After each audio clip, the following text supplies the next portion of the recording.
আলাইকুম, আমার নাম দিফা আমিন। আমি কিছু সাধারণ জ্ঞান বলবো। রবকে। আল্লাহ। দিন কি? ইসলাম। ইসলাম শব্দের অর্থ কি? শান্তি। ইসলাম ধর্মের প্রবর্তক কে? হযরত মুহাম্মদ সাল্লাল্লাহু আলাইহি সাল্লাম।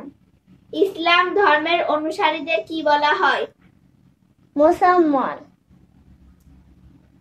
মুসলমানদের পবিত্র ধর্মগ্রন্থের নাম কি? আল কুরআন। আল কুরআন কার বাণী? মহান আল্লাহর বাণী। ইসলাম ধর্মের মূল মন্ত্র কি?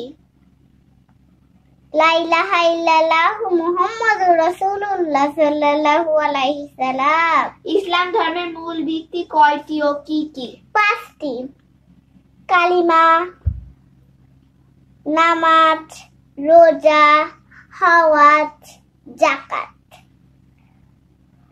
নারীদের মধ্যে সর্বপ্রথম ইসলাম ধর্ম গ্রহণ করেন কে?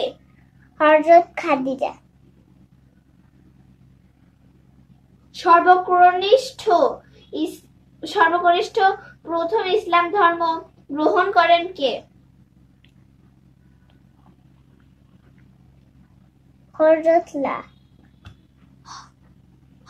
আলীরা। হযরত আলীলা।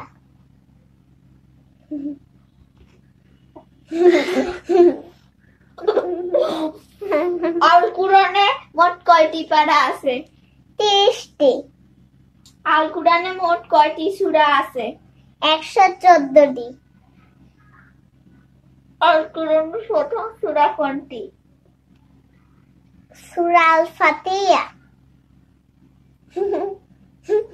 আল কুরআনের শেষ সূরা কোনটি?